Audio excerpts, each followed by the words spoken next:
Welcome back to Face the State on this Sunday morning. Immigration is a hot topic this year in the race for president in 2020. In fact, our U.S. Senators Richard Blumenthal and Chris Murphy are constantly calling for changes in the immigration system. With us here today is a reporter who has gone through the immigration system, and this week he'll become a U.S. citizen. Huberto Rocha is with Hearst Media. And Huberto, good to see you here in the program. Thank you, Dennis. Thank you for having me. And congratulations on your big day coming up later this week. So walk us through the process. When did it begin for you, and where did you come from originally? Yes, so I'm originally from Mexico City, and yeah, as to the question as to where it begins, you know, my family, through my mom, who was a teacher in Texas, and still is, we came in early 2000s, and that's a process that starts with the visa. You know, my mom got the visa, and so we kind of come through that process.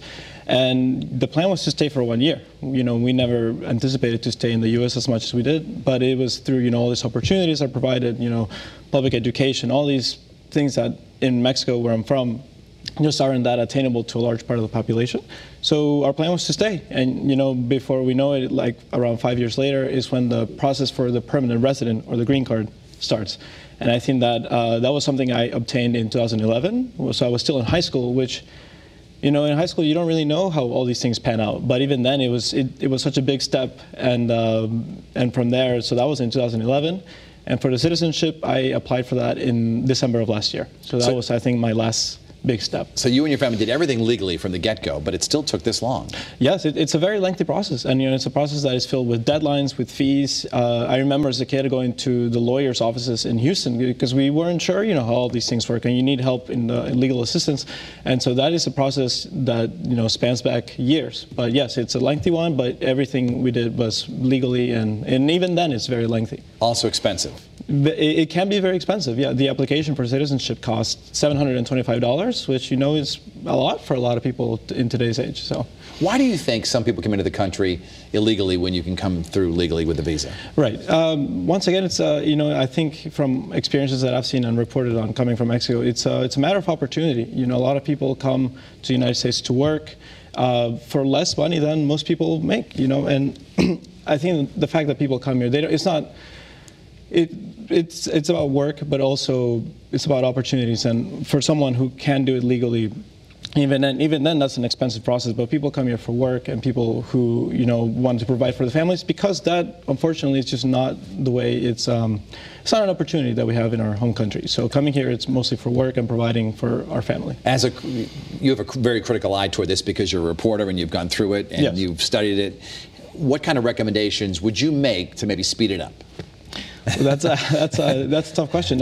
You know, as to speed it up, you know, well, obviously a lot of bureaucratic, you know, processes and stuff, and I don't think that's something you can quite speed up. I mean, every case is so different. And I remember during my interview, my case file was fortunately not that big, but the officer pointed, he's like, well, I have cases here, and you would see cases that were like encyclopedias. You know, it really does depend on each case, and each case can be very, very different. Based on your reporting and what you've been able to learn just through your own experience, is it more difficult for people from some countries to get in than others? Yeah, I think so. You know, I have friends. I've had a lot of friends from college, or even in the you know, media landscape, who come from different countries, and the process is different for them as well. Even getting a visa is tough. I mean, you have to get a company to sponsor you, which I know a friend from a previous work experience got a sponsorship from the company, which is huge, but he did not get the visa through the lottery system. So unfortunately, he had to go back to, and I think he was from Eastern Europe. But it's a process that, you know, a lot of chance plays into it, and even when someone does sponsor you, which is a huge step, getting that lottery is still, you know, up to chance. So it's a very tough and long process. When you get when you take the oath, which is on Thursday, well, next Friday for me. Next Friday for yes. you, you'll be with people from all over the world who have come here. What do you know about the process, about how many will be there?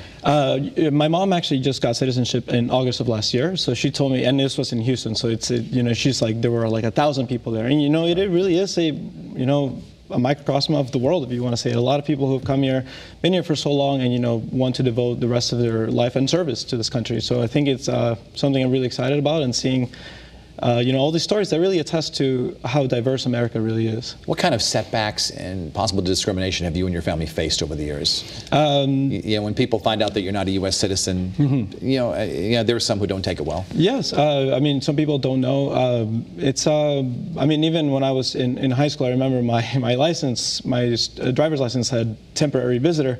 And, you know, a lot of people maybe didn't know that. Back in the day, high school was a big thing, driving. And so when people saw that, they were like, oh, so what's your status? You know, are you undocumented? Are you here? And, yeah, it's, you know, a lot of it can be ignorance. People just don't know what the process is. And all these terms, I remember as a kid hearing illegal alien, undocumented. And even to this day, all those semantics on those words really do shape the conversation. As to discrimination, yeah, sometimes people don't know, you know, where you are, where you come from or stuff, but it is tough. And I think I'm one of the lucky cases. You know, a lot of people face much more discrimination and are here just to work and provide for their families. And I think, yeah, and it's tough for them to have a voice as well. You know, a brief final question. Is it more difficult for people in Mexico to get into the country now than it was when you were younger? I think so, yes. And previously, I mean, you know, even dating back to the Obama administration, a lot of things have changed, and they change day to day. And I do think it's become a lot more difficult, you know, to get to the country and also to work here. And also the process has become, you know, there's a lot of backlog. These are lengthy processes, and they do take time, and it has become a bit more difficult, yes. Huberto Rocha from Hearst Media. Look for his byline, and there's a whole bunch, right? Thank Stanford you. Advocate, the Greenwich Times. Some of them. But Fairfield Citizen, yes. A lot of them. All right. Okay. Thank you, Huberto, for sharing your story. And best of luck. Congratulations on becoming a U.S. citizen this week. Thank you so much.